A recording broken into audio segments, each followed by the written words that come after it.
Hi, everybody. Dr. Nick here. Just finished recording a great episode of The Hospitality Spirit with Nicole Warner. Nicole is the general manager of the Hotel Millwright that just opened up in Iowa. During our conversation, we talked about what it's like to open up a hotel, Nicoles Career, and she gave some great advice for people interested in going into the hospitality industry. I hope you enjoy this episode.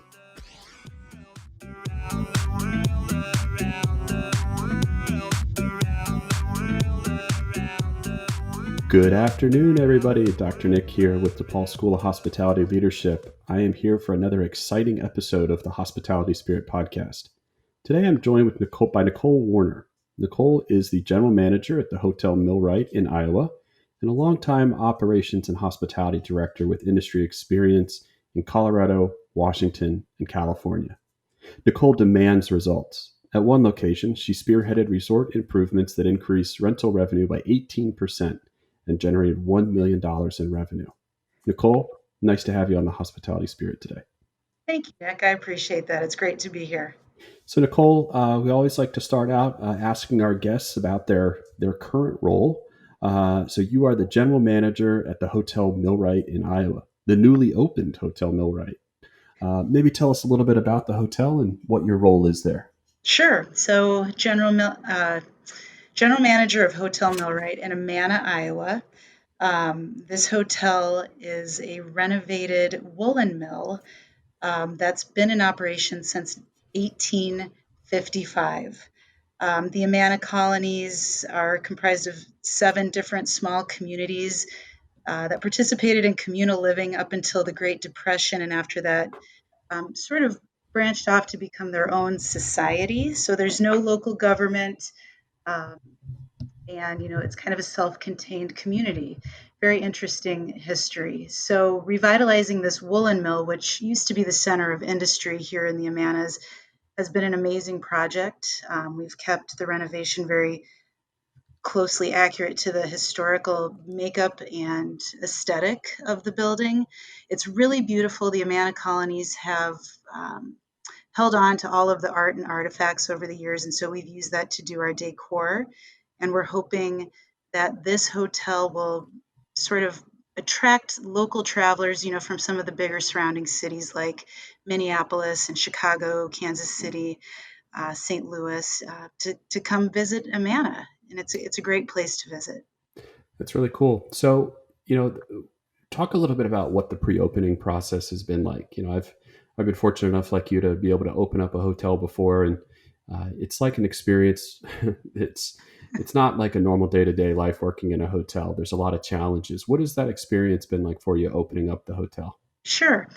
Well, it's been interesting. For the first time in a long time, I had weekends off during the opening, but construction, it's always its own animal, and you always run into unexpected occurrences. I have to say that we had an amazing team, Compass Construction out of Cedar Rapids, Iowa, who kept us on track and on schedule. So in terms of that, we did really well. We started recruiting the rest of the team midsummer, mid-June, actually. We were able to really get some great talent. So we've actually spent the last few months building the leadership team, the executive team, and then recruiting our frontline employees. It's been an exciting time. I feel like we've got a lot of great people in here with a lot of potential who are interested in hospitality.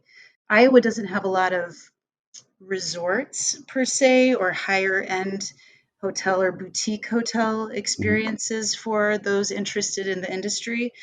So we were able to attract, a lot of people who are interested in working in a hotel, with a restaurant and a couple of bars, and really having some opportunity to grow in their roles. And as we know in hospitality, things are always changing, and there's always opportunities. So we're really looking forward to seeing how this team operates together now that we're open. That's great. In terms of your career up to this point, Sure. a lot of people listen to this, and when we have guests on and they indicate the position that they're currently in, Yeah. it's really helpful for somebody that's listening to maybe think about, okay, what are the steps that I have Sure. to accomplish to get to that role? Okay. Could you real quick just maybe summarize your career up to this point, and what led you into the hospitality industry and more specifically the lodging segment. Sure. So I have a bit of an interesting story. I moved to Colorado to go to college, which was a great idea, but I um, ended up getting a job with a timeshare company in Breckenridge, Colorado. I worked in a call center for quite some time, and that's where I got my start. And I was doing that up until the early part of the 2000. I was able to become a manager of reservations call center and an owner support department for this timeshare company. And really, that's what I did for a long time. I had about 50 employees in there, and we were able to kind of develop some incredible training programs. And out of that, a leadership development program. We focused a lot on coaching and mentoring. Mm-hmm.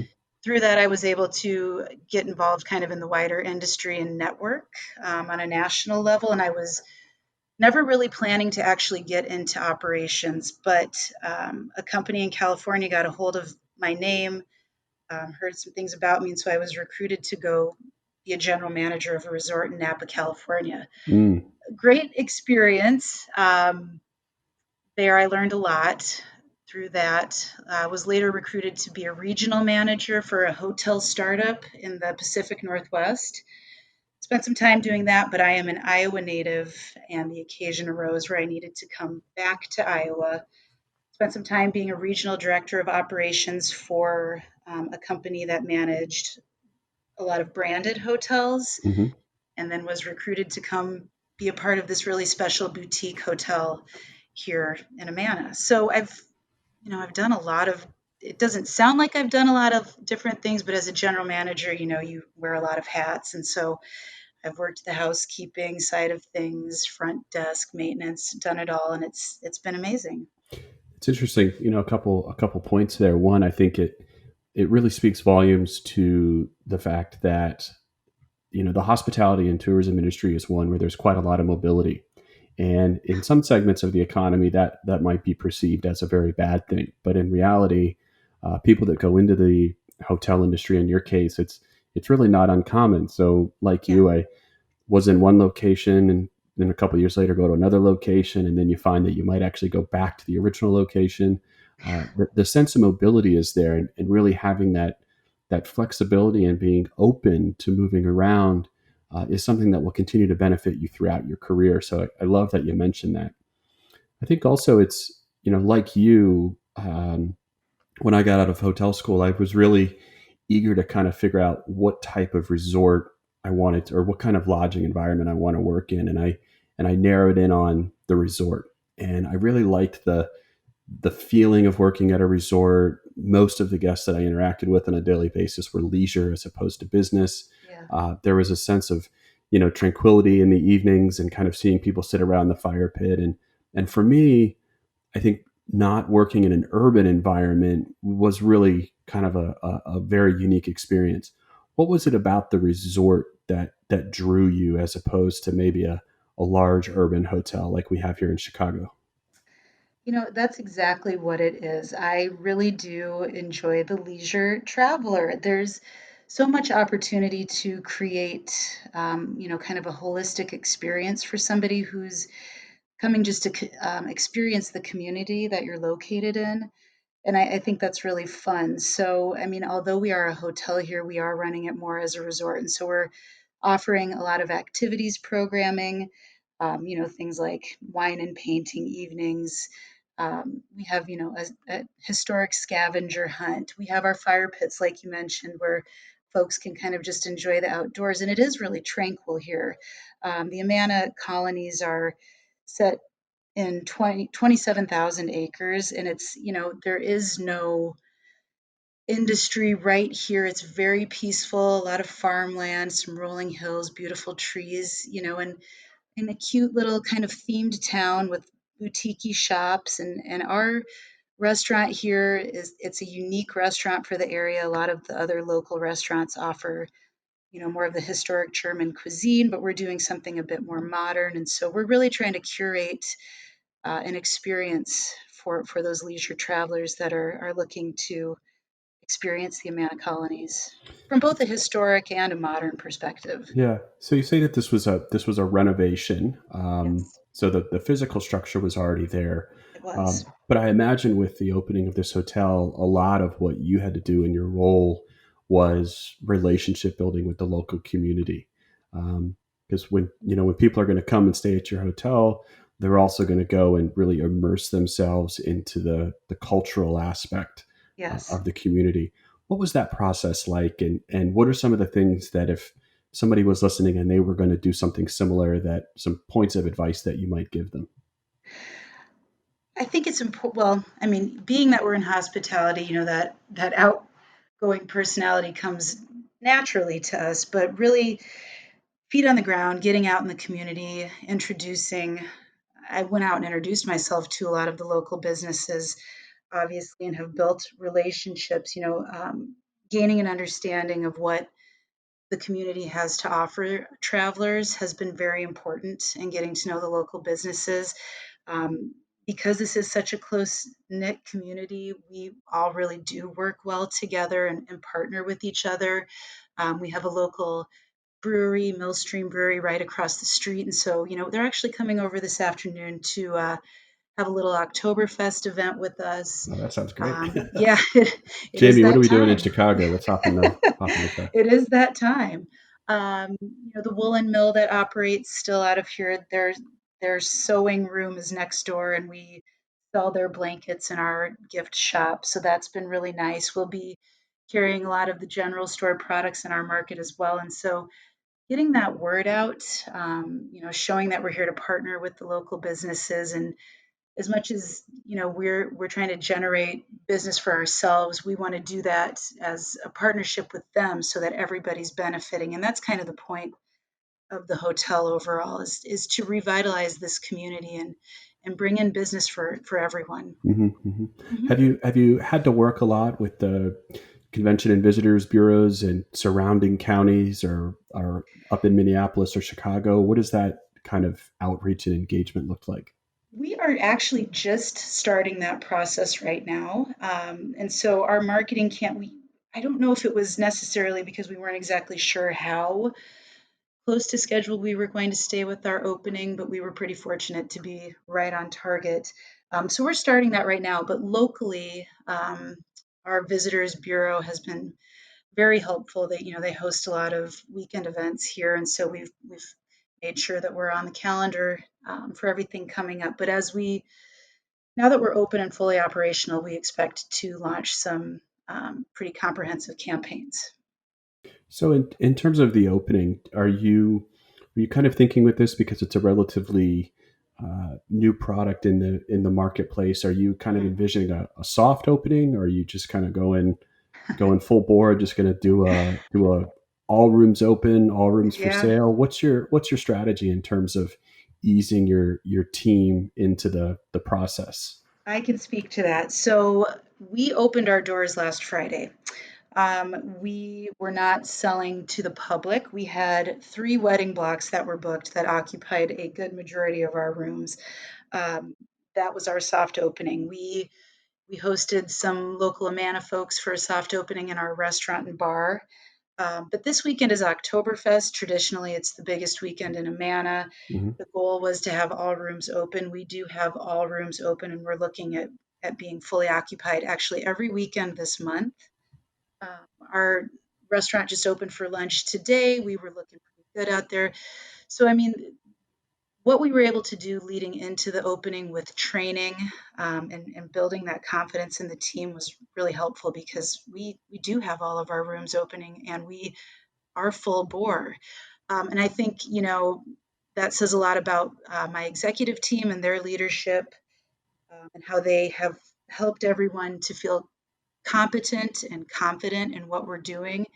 We keep it fairly lighthearted. Hmm. This is hospitality. It's not hospitals. Like, this isn't serious business. People are here to enjoy themselves, and the best way for us to help them do that is to also enjoy what we're doing. So we've, conveyed a lot of that in this lead up to going full bore. That's great. That's great. In terms of, as a former Iowa resident. I know what the Iowa winters can be like. What are you kind of envisioning that this is a year-round property? Are you thinking that there's going to be some pretty dramatic swings based on the season? What's your forecast looking out? So we are year round. We have 7,000 square feet of event space, and I do not anticipate having a downtime here. Hmm. There really hasn't been anything to offer in terms of lodging or event space in this area that is year round. And I think, we are going to become a destination for our at least very local surrounding communities for all kinds of events. I mean, we have several weddings booked, we have corporate events midweek, we're looking at holiday events coming up. I don't for Our forecast looks great. That's I fantastic. Yeah, it really is. It's exciting. I I don't anticipate a downtime. I mean, the product that we're offering is incredibly unique and beautiful. The amount of thought and care that has gone into this, it really exceeds anything that I've been a part of in my past. And so I think it's a very attractive destination. And I think people are going to realize that pretty rapidly. Our designers are incredibly talented, local to this area. They have really curated the experience with us. We're not a museum, but we kind of are. And I Interesting. think, yeah, and I think people will, especially right now, I think people are looking to get out and do something in a safe environment, which we provide, learn something, enjoy something new, and we offer all of that. And, our event space is large enough that we can, appropriately accommodate pretty good sized groups of people, both indoor and outdoor. Hmm. So forecast is good. That's great. In terms of your, reflecting back on your great career up to this point, and then being very fortunate to open up this new hotel, what are some lessons that you learn in terms of your leadership style and how you manage you made reference to your great executive team, but what Yeah. are some lessons that you maybe have drawn from your past experiences at resorts, or maybe somebody that was a mentor to you, or what are some things that you reflect back on that say, yeah, this is absolutely in my toolbox right now, and it's helped me be a better leader for the opening of this hotel? Well, I hope it doesn't come across as too simplistic. Um, but I was fortunate enough very early in my career to be empowered to do what I thought I needed to do to create the very best customer service experience. So when I was running the call center back in Breckenridge, Colorado, my director in my department allowed me to create the training program that I earlier referenced and our coaching and mentoring program as well. It hadn't existed before. I hadn't really had a lot of experience with it, but he empowered me to pursue the courses that I needed to participate in to have the tools I needed to do the job that I wanted to do. And so I learned right then that empowering people and allowing them to have vision, as long as it's in line with the overall vision, people will do more than you expect if you allow them to just do their jobs and, you That's be a really there and interesting support. point. But Yeah. yeah, yeah, go ahead. That's a really interesting point, because this, we talk about this so much in hospitality, about this idea of empowerment. And I tell my students, and when I worked in the industry, that an empowerment can kind of be a double-edged sword. That the idea of empowering people and giving the ability to critically think through problems is an incredibly valuable tool. It can enhance customer satisfaction very quickly when a service failure occurs, but empowerment is useless if you haven't trained your staff. True. And empowerment is really difficult to implement if you haven't hired the right people to be in those positions. Because if you haven't trained them and you haven't hired the right people and developed them appropriately, you're essentially setting them up for failure in the end. So I love empowerment, and I love that you mentioned that. But it's so critical that if you are going to empower, which you should, you get that training and your recruitment and your selection is all also on point. It goes hand in hand. It really does, and I think that's definitely my favorite part of the job is the leadership development, the ability to identify people who have a passion for our industry and who want to learn and grow, who are willing to come in, in a frontline position because they can see how quickly opportunities arise in the industry. And it's true. And training people to have that confidence in what they're doing, and then kind of letting them go with it. It's amazing to watch. And I've seen it so many times. I mean, I can't even tell you how many people started in my call center back then who are now general managers or directors of marketing. And it's amazing, if you empower people and train them up and coach them and provide feedback along the way. And it's important also to kind of know what their goals and dreams are too, and kind of cater your coaching to that. But yeah, that's my favorite part of the job. I mean, running a hotel is great. I love making decisions. I love, solving problems and all of that. But my favorite part is certainly working with people. Yeah, and I think it's particularly important and maybe presents a unique challenge during the opening of the hotel. I mean, an opening of a hotel is like nothing. Um, if you get a chance, somebody gave me some great advice one time. They said, in a leadership position in a hotel, if you ever get a chance to A, open a hotel from scratch, or B, do a complete overhaul of the PMS system, jump at the opportunity because those two things are really, really difficult to replicate that experience.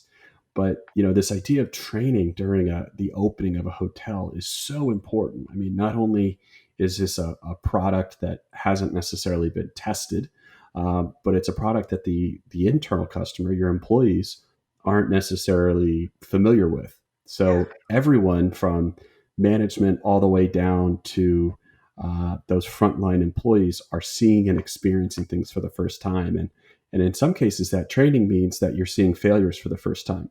hmm You're seeing what it looks like when the key machine breaks, or the elevator stop, or inevitably there's a toilet missing on the first day.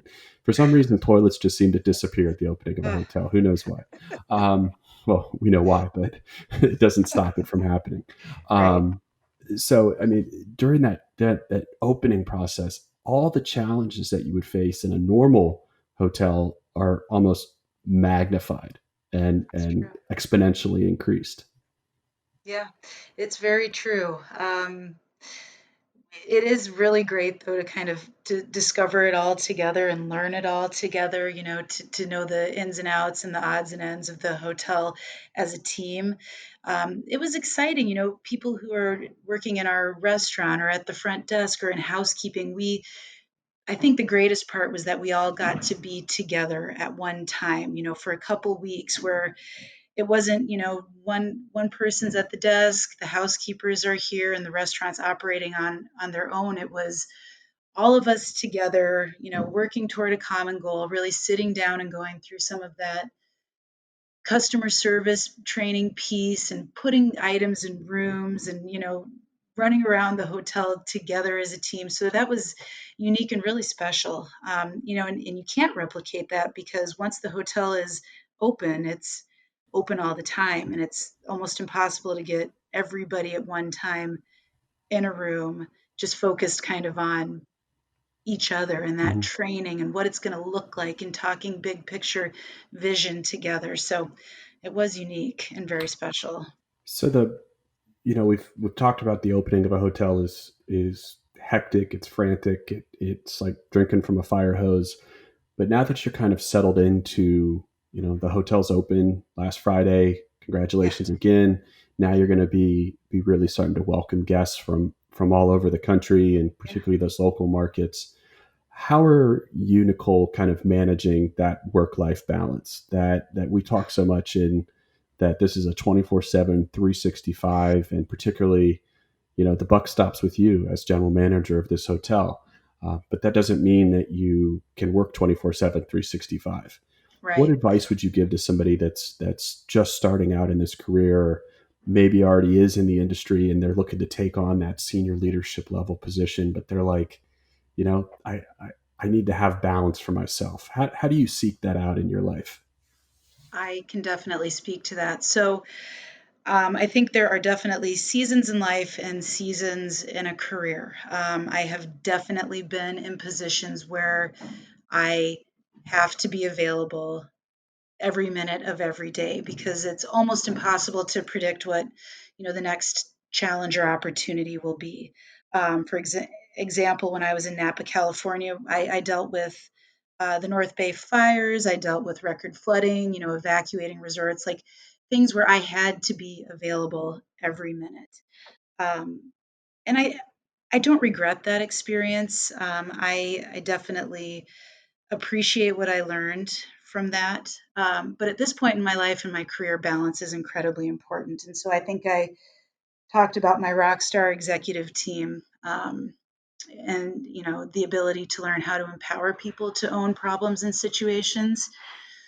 Um, I carve out an hour every day to work out, and that is my balance. I do go home at night. I do trust the people I have working for me.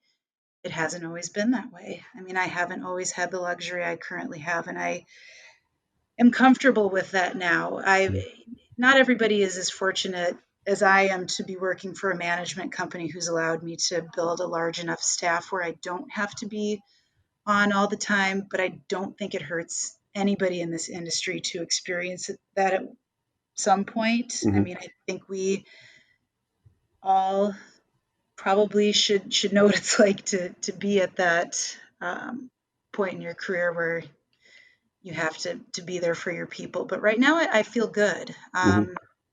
Work-life balance is something I'm very grateful to have. We should all strive for it because it's, we Yes. really, the last thing we want to do is burn out in the first quarter to half of our career. We want to make sure that we're very impactful.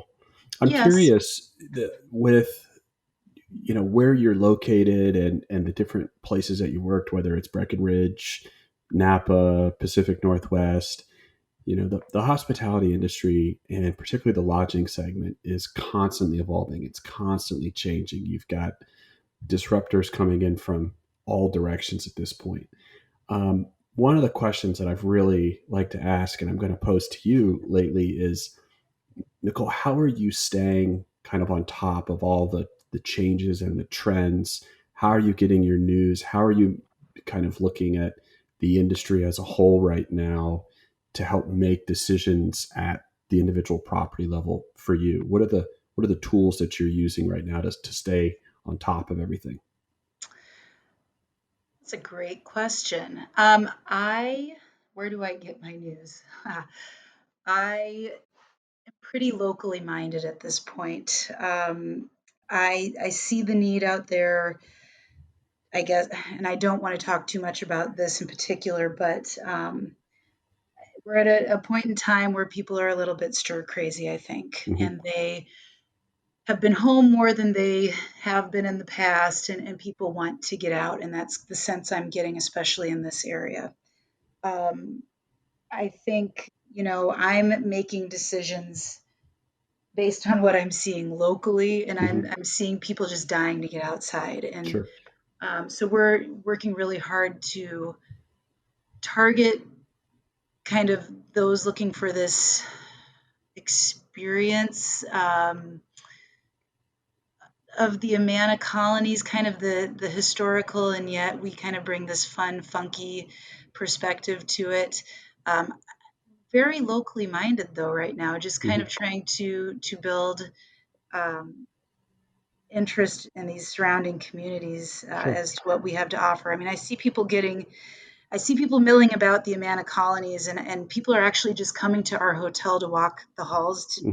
view all of the artifacts and artwork. So as we start to broadcast that out through our public relations company, and our social media accounts, I think people are going to really see what we're offering and be interested. That's great. Throughout your career, have you found benefit in professional associations related to the hospitality industry, HSMAI, HNLA, Yes, ARDA? yes. What? what role has that played, and could you speak to that and the benefits that you've gotten from that?